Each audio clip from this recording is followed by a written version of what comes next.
Tere tulemast kuulama podcasti Avastades uut maailma. Tänases osas me jätkame meie eelmise korra teemat, mis on väga põnev teema. Me rääkisime surmajärgsest elust ja kõigest sellega seonduvatest protsessidest ja transformatsioonist. Ja täna siis jätkame täpsemalt vastame siis nendele küsimustele, mis eelmine kord sai õhku visatud, siin on veel mõned lisandunud, aga näiteks, et milline on siis täpselt see surmaprotsess, kust tulevad kummitused, kas inimesel on kindel saatus, siis küsimus, et miks väiksed lapsed surevad, kas meil on kaitseinglid ja kas matta või põletada. Sellised põnevad teemad siis täna. Meie oleme Ukraina Tehnoloogiliste Teaduste Akadeemia teadvuse võimaluste arendamise keskuse õpilased Kai-Sandra Auger ja Eda Lehesmets. Tere minu poolt ka. Et see teema on tegelikult nii sügav ja lai, et mul on selline tunne, et me isegi täna ei jõua selle teemaga päris kõiki küsimusi ära katta, aga vaatame, kuidas me 30 minutiga siin umbes jõuame. Aga eelmisel korral me rääkisime hingest ja natukene hinge olemusest ja täna võib-olla ma lisaksingi seda, et hinge loomulik olek ongi peentasandil. See tähendab seda, et meie ei ole mitte keha, me oleme hing. See on juba kõikidel, ma arvan, selline tuttav fraas, et sa ei tule siia mitte oma kehas elama, vaid sa ei ole mitte see keha, kellel on hing, vaid sa oled hing, kellel on keha, ütleme siis niipidi on õigesti, et see on niisugune tuntud fraas. Et mis see tegelikult siis tähendab, ongi see, et me oleme energeetilised olendid, meil on 6 peenkeha ja 1 füüsiline keha ja selles füüsilises kehas me tuleme saama ainult seda kogemust.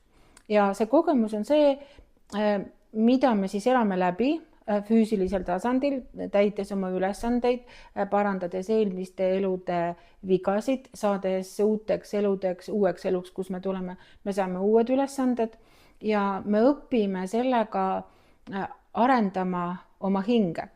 Kuigi hing on nüüd selline energeetiline osa meil, kes teab absoluutselt kõike. Hing tuleb paradiisist ja hingel on olemas teoorias absoluutselt kõik kogemused, kõik teadmised, aga tal puudub see praktikas.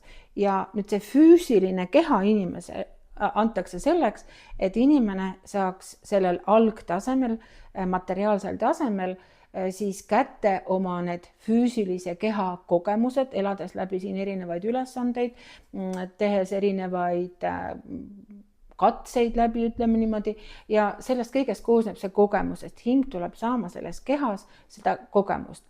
Aga kõik need meie peenkehad, need on siis need 4 hingekeha, mentaalne keha ja astraalne keha, ehk siis emotsionaalne keha. Need on need, mis on igavesed, need ei kao mitte kuhugi ja see on see, kes meie tegelikult oleme.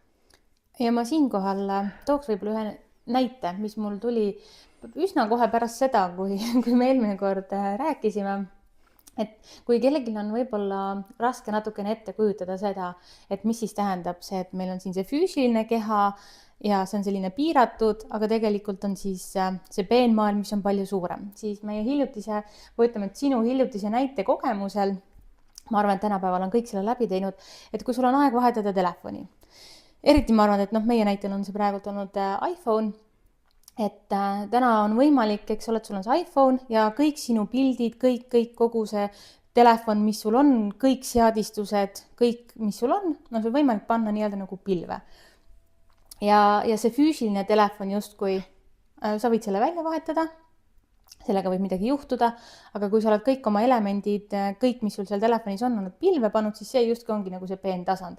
Ja sel hetkel, kui sa otsustad oma telefoni välja vahetada, siis sa võtad lihtsalt selle uue füüsilise telefoni ja laed kogu selle sama, kõik seadistused, mis sul seal on tegelikult täpselt samamoodi siis nii-öelda nagu seal olemas. Et see muidugi ei ole selline üks-ühele näide, aga võib-olla see aitab paremini mõista, et ka meie tegelikult tänane tehnoloogia kõik baseerub sellel samal teadmisel, et see justkui on kuskil õhus nii-öelda või et seal on see peenmaailm on teisel tasandil olemas ja see füüsiline keha on see, mida sa võid vahetada ja ei ole vahet, kas sa nüüd täna ostad selle uue telefoni või nädala pärast või kuu aja pärast, et see informatsioon on seal pilves nii-öelda igal juhul olemas. et võib-olla kedagi aitab selline selgitus.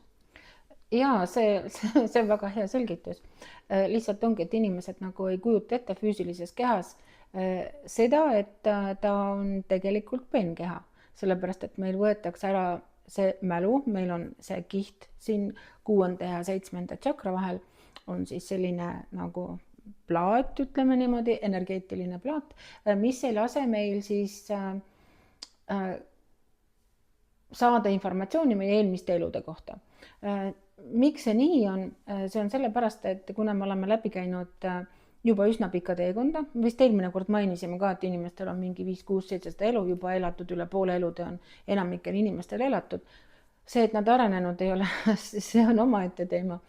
Aga see, kes me oleme olnud oma eelmistes eludes, me oleme väga palju erinevaid kogemusi saanud, meil peavad olema need kogemused. Aga kui sa näiteks saad teada kõike seda, mis sa eelmistes eludes teinud oledki olnud võib-olla timukas ja võib-olla kindlasti meil on kõikidel tapja kogemus, meil on kindlasti mingisugune orja kogemus, ohvri kogemus, meil on olemas mingid kogemused, kus me oleme võib-olla juhid, liidrid võib-olla õnnetult surma saanud, kindlasti oleme me teinud väga palju haiget oma lähedastel eelmistes eludes, ise kannatanud, et kui kõik see pagas sulle kaasa tuleb, siis sa ei saa arendada ennast, sellepärast et see süütunne ja see sisemine seisund, mida sa kogu aeg selle koormana kaasas kannad, sa ei saa niimoodi elada. Selleks ongi mõeldud välja selline asi, et sul kustutatakse see, mitte ei kustutata, pannakse kinni see alateadvus ja sa elad ja saad oma uue kogemuse. Kuigi nüüd ütleme niimoodi, et inimestel on kõik võimed pääseda ligi oma alateadvusele, enamik neid ei oska teha, aga kuna inimkond, nagu ma juba enne mainisin, et ei ole arenenud ja kõik see eelnev kogemus on suhteliselt keeruline ja siin on omad teemad, miks see niimoodi on, siis inimesed, kes oskavad ennast arendada ja kes on viinud ennast nii kaugele oma arengus, et nad suudavad näha oma eelmiseid elusid, nendel on avatud alateadvus, seda ei tohi kunagi teha läbi hüpnoosida, seda ei tohi mitte kunagi teha läbi teiste inimeste. See inimene, kes avab oma alateadvuse, tohib teha seda ainult ise. Et siin kõik need regressiivsed hüpnoosid ja kõik hüpnoosid, need on täiesti aut, sellepärast et keegi teine sekkub sinu alateadvusesse. No, see on selline nagu vägivaldne sekkumine. See on vägivaldne sekkumine ja seda ei tohi tegelikult olla ja see võib kahjustada inimese alateadvusprogramme ja tuua sisse väga palju võõrprogramme, mis ei ole sellele inimesele üldse ette nähtud. Aga see selleks. No võib-olla korraks veel ütlengi, et siin miks on see areng nii oluline ja miks on ka meie võib-olla koolitused ja kursused ja praktikad läbi meie õpetaja Natalia Rodina nii olulised on see, et igaüks õpib ise saama ligipääsu sinna ja vastavalt sellele tasemele, milliselt tema füüsiline keha on valmis ka vastu võtma ja vaim ka ja kuidas ka närvisüsteem on valmis vastu võtma, et see on nii detailne ja peen protsess, et seda ongi, et tegelikult sa tohid seda teha ainult ise, ja väga täpselt juhendatult ja inimese poolt, kes oskab seda ka kõrvalt näha, aga jah, läksime küll korraks teemast kõrvale, see on võib-olla midagi, mida me võime ka tulevikus rääkida. Ja, aga see on seotud kõik surmaga, et see on sellepärast surmaga seotud, et miks pärast, eelmine kord me ka rääkisime, et miks pärast inimesed kardavad surma, et see üks põhjus, miks inimesed surma kardavad, ongi see, et nad on eelmistes eludes väga raskelt võib-olla surnud, nad kardavad surma, nad on eelmiseid elusid väga keeruliselt elanud ja siis nad on lõpetanud oma elu ja läinud ka siis puhastustulle või põrgusse. Nad on veetnud seal väga pikka aega, hingel on kogu see kogemus olemas, hing kardab seda uut kogemust, kuna inimene tuleb siia, elab oma elu jälle taaskord, ta ei arenda ennast, ta teeb kõike seda, mida hingel ei ole vaja, tal on tohutud hirmud, ta elab oma egoprogrammide järgi, mitte oma hingeprogrammidega ja hing on siis see, kes teades, et inimene on valinud jälle taaskord egoprogrammid, mitte hingeprogrammid, siis hing on see, kes ei taha surra sellepärast, et ta peab jälle minema sinna puhastustulle, sest et inimene on otsustanud oma mõistusega, mitte oma hingega ja ta on teinud valesid valikuid. et see on see üks põhjus, miks inimesed ka surma kardavad ja tegelikult on see kõik seotud ja kui me näeme, ütleme, meie alateadvus on avatud ja me kõik näeksime pidevalt oma neid eelmiseid elusid, siis me võib-olla ei saakski sellest ringist nagu üldse välja, ainult võib-olla kõige tugevamad. Aga kuna sa korra juba mainisid, et õpetaja Natalja Rodina juures me õpime avama ise oma alateadvust, tegema tööd endaga, siis oma isiklikust kogemustest ma võin öelda, et esiteks sellest kulub mitu aastat, et sa saad mentaalselt nii tugevaks, et sa suudad seda kõike nagu vaadata, sa oskad õigesti reageerida, sa oskad neid programme puhastada ja ma võin öelda siis oma kogemuse pealt, et päris esimest korda neid kursuseid läbi tehes mind ei lastud ligi oma alateadvusele, sest et siin on olemas sinu teejuhid, kes kontrollivad sinu psüühilist taset, kas sa saad vaadata oma eelmiseid elusid või ei saa, sest et väga palju on inimestel juhtumeid, reaalselt juhtumid, kus inimestel avaneb nende alateadvus läbi mingisuguse õnnetuse ja inimesed lihtsalt psüühiliselt pööravad ära.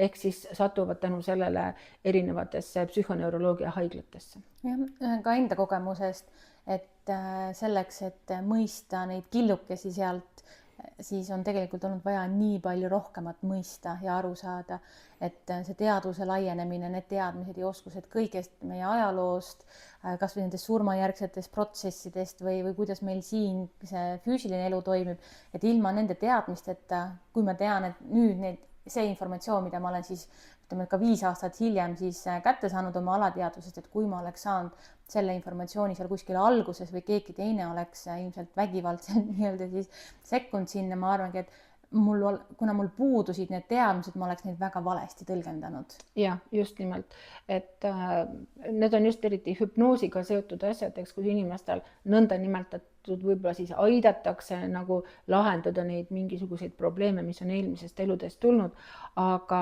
nii kaua, kui sa ei ole mõistnud kogu olemust või kogu struktuuri, kogu süsteemi, kuidas kõik see on üles ehitatud, siis selle ühe killukese lahendamine absoluutselt ei aita, ta pigem kahjustab seda suurt tervikut. Ja kuna meil on enamikel puudub ligipääs, praegu ütleme, et meil ei ole avatud peas siis need andurid, mis võimaldavad ka seda peenmaailma näha, siis meil võibki olla, et ma käisin seal tunnikeseks ära ja sain nagu kergema tundega, ma tegelikult ei näe, mis siis toimus seal. Pärast seda. Just, ja mis on seal peenmaailmas toimus, eks ole, ja. Mille külge me haakusime, milliseid viiruseid me sealt endale sellest väljast nagu kaasa võtsime ja just see, et me ise ei oska ise ennast kaitsta, kui me ei ole ennast treeninud. Jah, siin on need teemad, millest me võime seal on nii lõpmatuseni rääkida. Just, aga lähme selle esimese võib-olla nagu konkreetsema küsimuse juurde, mis puudutab siis seda, et see surmaprotsess, et mis siis toimub sel hetkel, kui inimese hing kehast lahkub ja see eluvaim temast lahkub? No inimene hingab sisse, kui ta sünnib ja inimene hingab, teeb oma viimase hingetõmbe välja, kui ta sureb. Ehk siis siin teadlased on mõõtnud ka mingisuguseid kaalusid, et hing läheb ära. Aga hing on siis see energeetiline substants, mis on osakene loojast, mis teab nagu kõike ja hing võib lahkuda. Ma võib-olla toon siis siia need väiksed põhjused ka, et hing lahkub siis, kui tema on otsustanud, mitte inimene ei otsusta. Et ütleme, et inimese ego ja mõistus. Et need inimesed, kes võtavad omalt elu vägivaldselt, teevad enesetapu näiteks. Et need inimesed on eitanud elu, on eitanud hinge arengut, nad ei ole leppinud oma ülesannetega ja see vägivaldne surm toob kaasa pärast surma väga keerulise kogemuse, tõesti väga keerulise kogemuse ja sellistel hingedel ei lasta niipea sündida. Et see on ütleme selline pattude patt, kui see inimene võtab ise oma elu, mis looja talle kinkinud on. Siis hing võib lahkuda inimeste juures, ütleme surnumal on mitu tasandit, et on olemas füüsiline surm, mentaalne surm ja siis hingesurm, et hing võib lahkuda inimese füüsilisest kehast, aga inimese füüsiline keha elab edasi. Sest et inimese füüsiline keha ei ela mitte tänu hingele. Ta sünnib siia tänu eluenergiale, ehk siis me nimetame seda, vanadest aegadeks kutsutakse seda pühaks vaimuks, ehk siis vaim kui energeetika, ja siis selle ühe energeetika vormi nimi on siis see püha vaim ehk siis eluenergia. See on see, mis annab elu absoluutselt kõigele, nii loomadele, puudele kui inimestel. See on eluenergia, see on see valgus, mis on sinu rakkudes. Ja kui hing lahkub, siis eluenergia jääb alles. Loomulikult selle inimese elu ei ole täisväärtuslik, sest et hing lahkub teatud põhjustel. Reeglina on see põhjus, et hing ei ole täitnud oma eesmärki, ta ei ole saanud mitte mingisugust arengut. No ütleme, toome sellised korraliku Al-Kashi näiteks, et ta on oma elu sisuliselt maha parseldanud tänu alkoholile, ta pole mitte midagi õppinud, võib-olla oli vaja ka seda kogemust talle nende pikkade eluaastate jooksul, aga hing tänu sellele pole saanud mingit kogemust ja hing lihtsalt lahkub tihtipeale. Ja jääb alles see füüsiline keha, jääb alles ego, kes ei taha üldse lahkuda, sest et kui inimese füüsiline keha sureb, siis sureb ka tema ego ja see energeetiline substants jääb alles, aga konkreetselt see ego kolge siis on, see lahkub koos siis selle mõistusega. Kui inimene sureb, siis sureb tema mõistus, sureb tema aju, sureb tema keha, aga jääb alles kõik siis need 6 peenkeha. Ja see protsess ongi siis nüüd niimoodi, et inimene teeb oma viimase hingetõnge, lahkub peenkehadega oma füüsilisest kehast. Ühest küljest on see väga suur vabanemine, sest et hing kui energeetika on selles füüsilises kehas väga tugevalt lõksus ja seal toimub see vabanemine. Nüüd, kui inimene on elanud õige elu, ta on ennast arendanud, hing on saanud oma eesmärgid täidetud, inimene on hea, armastav, ühesõnaga ütleme kõik see positiivne, siis hing lahkub sellele tasandile, reeglina siis kõrgematesse valgusastmetesse ja enne seda on siis see aeg, kus inimene siin saab korrektuurid, kuidas ma ütlen korrektuurid, ta vaatab üle oma elu. Ta ei saa seal mitte midagi muuta, aga ta saab teha korrektuurid järgmiseks eluks, ehk ta näeb, siin tegin vea, siin tegin vea, siin tegin vea, ta teadvustab need ja tänu sellele saab siis nüüd kohe ka uued eluülesanded, mida siis hiljem hakatakse peentasandil korrigeerima. See on natukene sarnane, eks ole, kui inimestel on olnud sellised mingid õnnetused, eks ole, nad ütlevad, kus nad nagu millisekundi jooksul näevad kogu oma elu, eks ole, siis see ongi see, et see on see analüüs, eks ole, tegelikult, et noh, meie oma mõistusega ei suuda seda kuidagi nagu vastu võtta, aga see ongi see hingeprotsess, mis tegelikult siin ja praegu vaatab kogu su elu kogemusi ja võtab sealt väga kiiresti õppetunnid ja järeldused. No peentasandil, eks me rääkisime juba, ei ole aega ja kui sa lähed peentasandile, kus nüüd oma hingega, sa näed kõike, sa kuuled kõike, sul on alles kõik sinu emotsioonid, sinu tunded, sa mõistad kõike, mis ümberringi toimub, noh, kui sa oled, ütleme, psüühiliselt terve inimene, lahkutub psüühiliselt terve inimesena. Ja siis sa hakkad nägema ka 360 kraadi, et kui palju on neid surmajärgseid kogemusi, kus siis inimesed räägivad sellest, kuidas nad nägid ennast, kas siis ütleme operatsiooni ajal kuskil kõrgemalt, kui hing lahkus või kui nad surevad, tulevad tagasi, nad pole oma eluülesannet täitnud, et nad näevad kõike, mis ümberringi toimub, kuulevad, nad ei saa aru, mis asi see on, aga see on see tema teadvus. Et see on tema teadvus, mis näeb seda keha seal, sest nagu me ütlesime, teadvus jääb alles. Eelmine kord me rääkisime filmidest, et võib-olla ma nimetan veel kord, et äkki jäi 2 silma vahele kuidagi kellelgi. See on väga oluline, sest kui te vaatate nagu filmina neid asju, mitte lihtsalt ei kuula, siis te saate väga hea kogemuse. Et see on siis No Solar on hispaania keeles, Našetšak vene keeles ja Astral City inglise keeles. Aga lisaks sellele on üks populaarteaduslik film, ta on nüüd natukene tehtud sellise mängufilmina, või ütleme sellise atraktiivse filmina, aga see on siis põhielul olev film, kus meditsiinitudengid uurisid surmajärgset elu ja tänu sellele siis nad kogesid kõik seda surma, millisel tasemel. Selle filmi nimi, venekeelne nimi on Kamatoosniki, et kui te hakkate otsima seda filmi, siis guugeldage Kamatoosniki. Siis on veel Ja Bolav Gastjahu Smerti ehk Ma käisin külas surmal.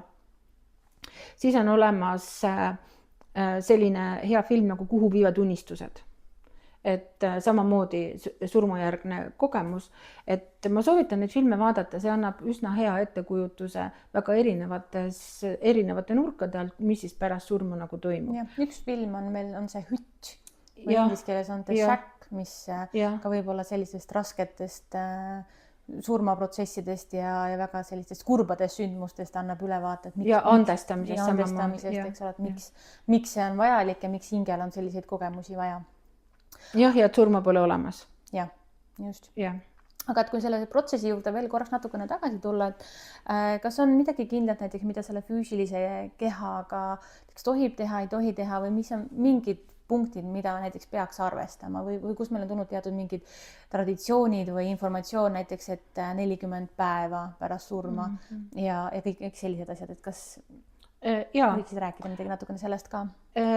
No ütleme, surmaprotsess kui selline on enam-vähem, eks nad ühesugune, inimene hingab välja, tema teadvus ja hing lahkuvad, aga pärast seda toimub absoluutselt iga inimesega just nimelt see protsess, mida tema on välja teeninud, see on see, mida me rääkisime eelmine kord.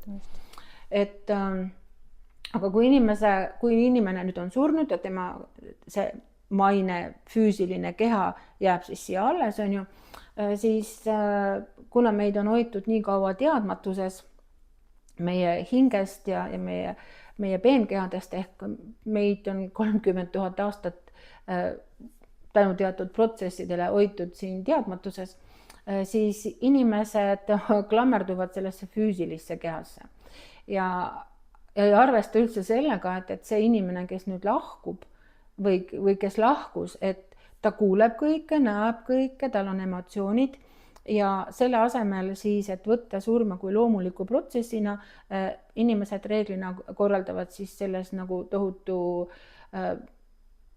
ütleme sellise katastroofi või see tegelikult ongi, see ongi kurb sündmus ühest küljest, et sa ei saa füüsiliselt temaga enam suhelda, eks, aga teisest küljest, kui sind lapsest saati kasvatatakse, kui sa terve elu tead, et surma pole olemas, et sa lihtsalt, kui õnnetu sa oled, kui sinu lähedused lähevad näiteks teisele mandrile elama ja sa saad temaga telefonitsi suhelda. Et see ei ole nagu katastroof, eks. Et surm on tegelikult samamoodi ja kui inimesed arendaksid ennast õigesti, siis me saaksime kõik suhelda nende inimestega, kes on lahkunud. Ja me saaksime suhelda nendega sellisel juhul, kui nad on elanud oma elu õigesti, nad lahkuvad kõrgematesse dimensioonidesse, nad on kõrgemates kärgedes ja sa saad nendega vabalt suhelda. Küsid ema, kuidas sul läheb, vanaema, kuidas sul läheb, vanaisa, kuidas sul läheb, eks, õed, vennad, kes iganes, sa saad suhelda nendega. Inimene sureb ära sellepärast, et tema teekond sai läbi, see ei ole lõpmatus siin. Lõpmatus on siis, kui me oleme paradiisis ja me oleme igavesed, eks. Aga see, mis toimub nagu pärast surma nende kehadega, siis ütleme niimoodi, et kas on nagu väga suurt vahet, mis sa selle telefoniga teed, kui ta sul juba on rikki läinud? Pole nagu suurt vahet, eks, sest et oluline on need peenkehad ja siin kas põletada või matta, sellel ei ole mitte mingit vahet. On erinevad traditsioonid erinevates maades, mis on välja kujunenud aastatuhandetega, aga tegelikult ei ole mitte mingit vahet. Mis on oluline? Oluline on nüüd see, et kui inimene sureb, siis tema peenkehad lahkuvad füüsilisest kehast 36 tundi. Ehk 36 tunni jooksul seda keha ei tohiks kindlasti matta, põletada. Ehk seda keha ei tohiks mingil moel kuhugi nagu siis kõrvaldada. Et 36 tundi on see, kus siis peenkehad vähehaaval lahkuvad. Et tihtipeale kui inimesed peavad nagu selliseid kirstumatuseid, siis osad inimesed näevad hõljumas neid peenkehade nagu eeterkogusid. Et need, kes on tundlikumad inimesed, need tihtipeale näevad, eks. Et see võib olla, see on täiesti okei, sellepärast, et see inimene, kes on lahkunud, siis temal ongi see samane aeg, kus ta adopteerub peentasandil ja ta on oma lähedaste juures oma peenkehadega ja ta näeb kõike, mis toimub ja kui see lahkumine on veel selline, et inimene ise on segaduses, kui ta lahkus, et ta isegi võib-olla veel ei saa päriselt arugi, eriti pärast õnnetusi, autoõnnetusi, mingeid ootamatuid surmasid, eks, et siis inimene ei saagi tegelikult aru, et ta surnud on, sest et absoluutselt kõik säilib temal, nägemine, kuulmine, tajumine, kõik, aga see on teistmoodi. Lihtsalt see, et kuna peentasandil ei ole aega, ei ole ruumi, siis ta saab hüpata ühest kohast teise, nagu stopp-kaadrid käivatel ja ta saab osaleda oma matustel ja ta on omade lähedastega ja nüüd on lähedastel on nagu eriti oluline olla mõistlik, saata teda ära heade sõnadega, toetada ja hoida seda inimest teadmises, et kõik on hästi.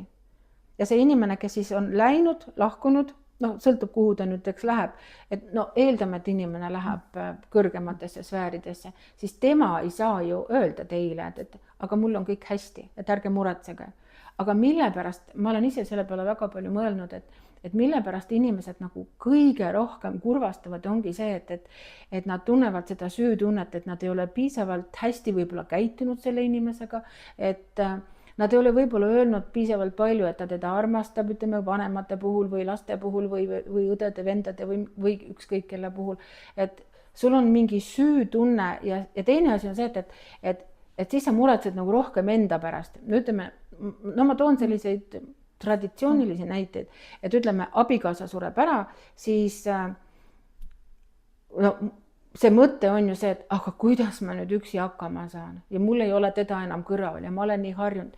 See ongi normaalne, aga kui sa nüüd võtad, kui sa tead kõike seda, siis elu ongi nii korraldatud, et keegi peab lahkuma ennem, keegi lahkub varem, need on ka mingisugused elukogemused, eks.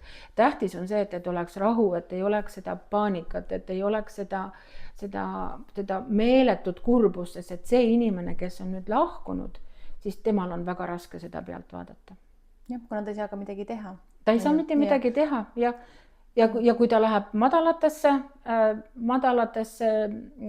kärgedesse, siis esiteks need inimesed ongi, nad on seal poolteadvuseta, seal peentasandil alguses, sest nad ei saa aru, sest et need madalad vibratsioonid tõmbavad ta kohe nendesse madalatesse kärgedesse ja seda enam on tal raske, seda enam peab teda toetama, seda enam peab talle saatma valgust, armastust, mõistmist, andestamist, et tema oskaks andestada, et tema oskaks näha oma vigu, et ta oskaks paluda loojalt, et teda tõstetaks kõrgemale, et kõik need, sellest võib lõpmatuseni rääkida, sellest peabki tegelikult rääkima, see on see, mida me ei tea, aga ütleme siin, kellel on huvi, võib alati võtta meiega ühendust ja tulla õppima kõike seda ka, aga põhiasjad ma vist vastasin ära sulle praegu. Jah.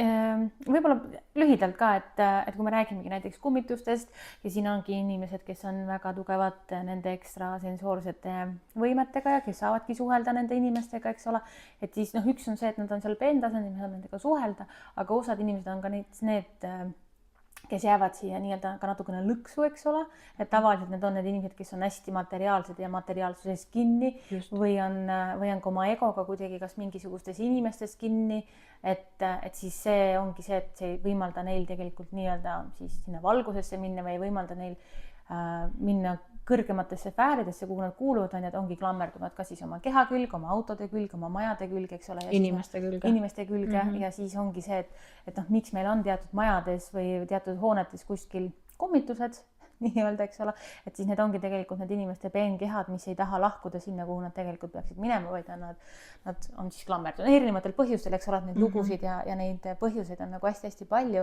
aga see, et võib-olla väiksed lapsed, eks ole, näevad neid, siis väikestel lastel on need ekstrasensoorsed võimed on neil veel avatud, eks ole, et keegi ei ole neid programmidega kinni pandud, neil ei ole tambitud pähe igasuguseid muid uskumusi, et siis nemad ka võivad tegelikult ju näha, eks ole.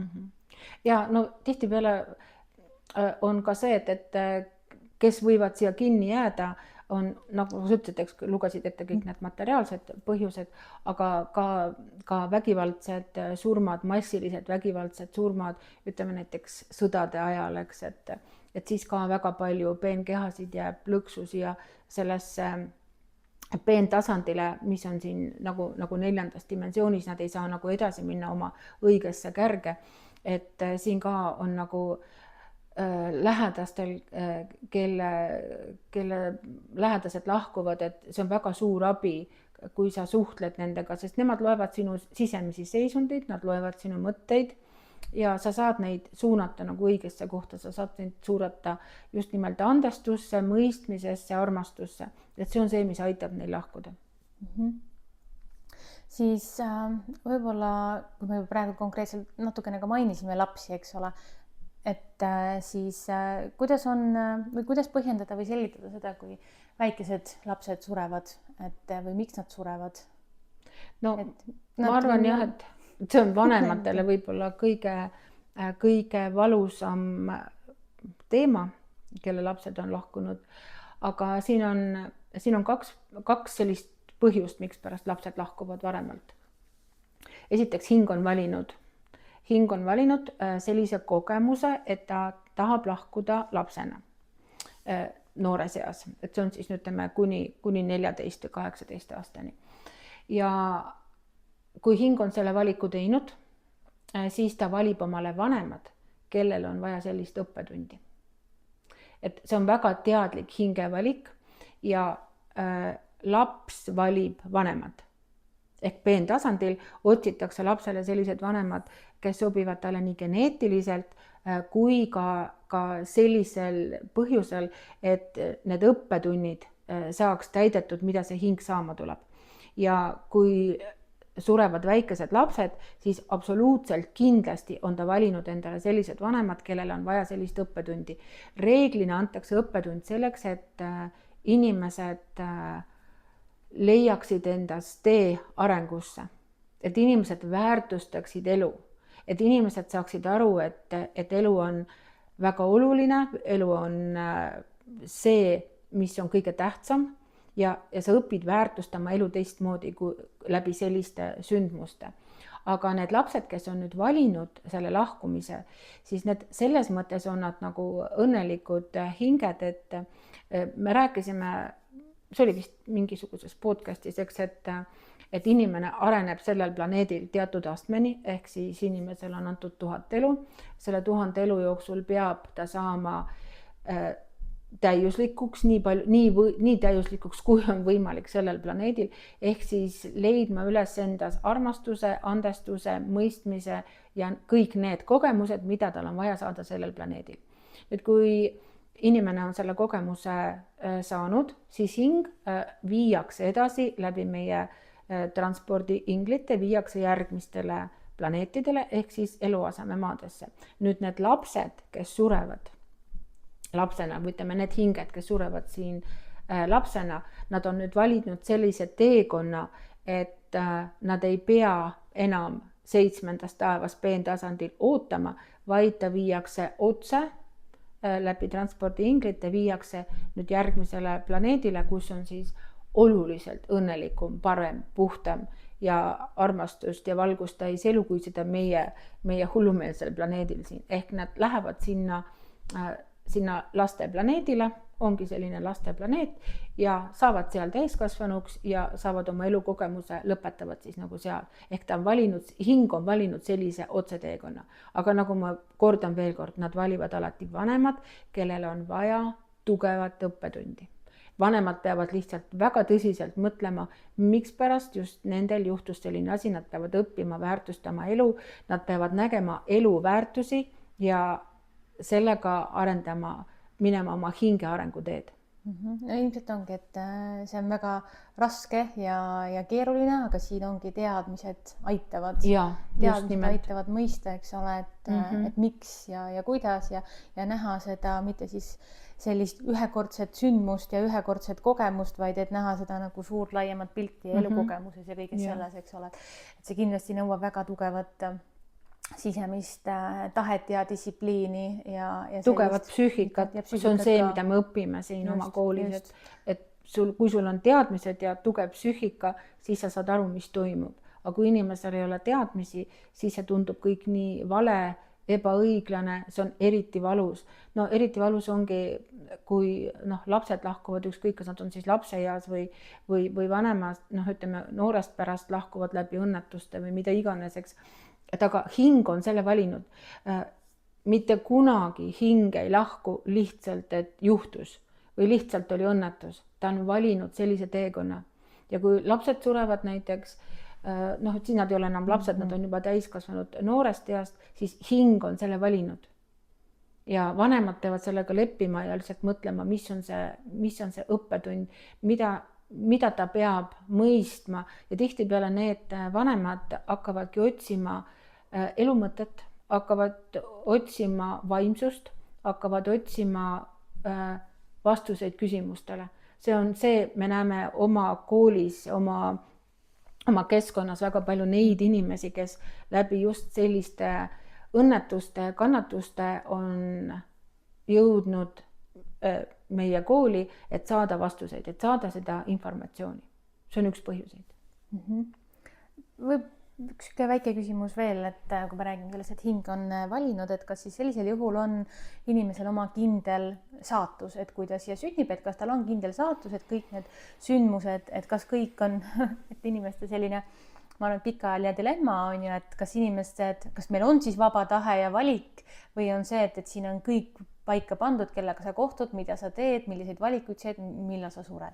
Et kas sellisel juhul on nagu, võtame kas või need astroloogilised teemad, eks ole, et noh, ma tean, et siin ei saa lühidalt vastata, aga et see on võib-olla mingisugune teema, mida siis järgmine kord alustada või ütleme, et jätkata, aga kas me saaks anda siit võib-olla väikese killukese nende teadmiste põhjal, mis meil praegult on. Et järgmiseks korraks sissejuhatus. Et kas on olemas inimesel see kindel paika pandud saatus või on see, et me teeme, ongi nii-öelda nagu noored inimesed ütlevad YOLO, et lihtsalt elangi üks kord ja teen kõike, mis tahan ja see on kõige suurem eksitus nagu üldse, mis inimesed saavad teha. Et lapsi peab kasvatama alates sellest, kui nad sünnivad teadmisega, mis on tegelikult elu, õigete väärtustega peab kasvatama, siis ei teki seda, nagu sa ütlesid, YOLO. Väga huvitav, YOLO. Et igal inimesel on olemas saatus. Küsimus on ainult selles, kas ta oskab oma saatuse järgi elada ja kas ta oskab näha, mis on tema saatus. Aga kuna see on jälle tõesti nii suur teema, siis võtame järgmiseks korraks. Ja kindlasti me peaks järgmine kord rääkima veel ka kaitseinglitest, kes nad on, kus nad on ja kas nad üldse on ja kellel nad on, kõikidel ei ole. Ja siis sellest saatusest et saatus on, aga kuidas teada, mis on sinu saatus ja kuidas seda ära tunda, et ja kuidas mööda seda rada käia. Ja kuidas ta täpselt, et teeme siis järgmine kord kohtumiseni järgmisel korral. Jah, et ilmselt see teema on praegult, ma arvan, kõige olulisem teema, et me teame, et inimesed, kes otsivad ja kes tahavad rohkem sellest aru saada, et siis kuna me elame ja sureme ja see protsess on, mis pääse sellest kuskile ja see on nii suur elu osa tegelikult, et siis seda mõista ja sellest aru saada, seda tunnetada, et mis on siis see päris tõde ja selle järgi elada, et ma arvan, et see on tegelikult, ütleme, et ongi, et miks see teema on nii oluline rääkides, et kui sa mõistad surma, siis sa mõistad ka hoopis elu teistmoodi ja sa kasutad iga oma päeva ja hetke tegelikult hoopis teistmoodi. No me võtame surma kui katastroofi, kui õnnetust, kui sellist kurba sündmust, tegelikult on see üks elu osa samasugune, nagu on sinu sünnipäev, on sinu surmapäev ja teatud kultuurides ongi see selline rõõmupäev, sellepärast et teatakse teatud kultuuridest, kellel on jäänud see kultuuriline tagasiside nende aastatuhandete taha, et hing ei sure, vaid hing lahkub oma tõelisesse keskkonda, peentasandile, kus ta tegelikult ongi. Sest et füüsiline keha on ajutine ja füüsiline elu, kõik on ajutine, see kõik on ju illusioon tegelikult, eks, mis meil on. Et kui sa mõistad neid protsesse, siis see on kõige olulisem elu osa üldse. Et seda peaks õpetama, mitte peaks, vaid see ongi see, mida lastele peaks õpetama lasteaias, koolis, ülikoolides. See on kõige olulisem. Ilma selleta pole mitte millelgi muul mõtet. Jah. Olen nõus. Nii, aga tõmbame siis siinkohal praegult ka otsad kokku, et aitäh kuulamast. Kui on küsimusi, tahad kaasa mõelda, kirjuta meile ja vaatame, kas me teeme kohe järgmisel korral selle teema otsa või tuleb veel mingi muu teemaga, me kindlasti veel jätkame siis kaitseinglite ja saatuse teemal, mis on ka väga suur oluline aspekt, et mõista seda oma igapäevaelu just siin füüsilises tasandis. Ja nii palju veel, et kui teil on küsimusi, siis kindlasti kirjutage, et ma tean, kui me vestleme inimestega nagu niisama nendel surmateemadel, siis sealt tuleb lõputu hulk küsimusi. Et olge julged, kirjutage meile ja meie jätkame oma inimeste kerget sellist võib-olla šokeerimist ja arendamist siis juba järgmisel korral. Aitäh teile kuulamast! Ja aitäh!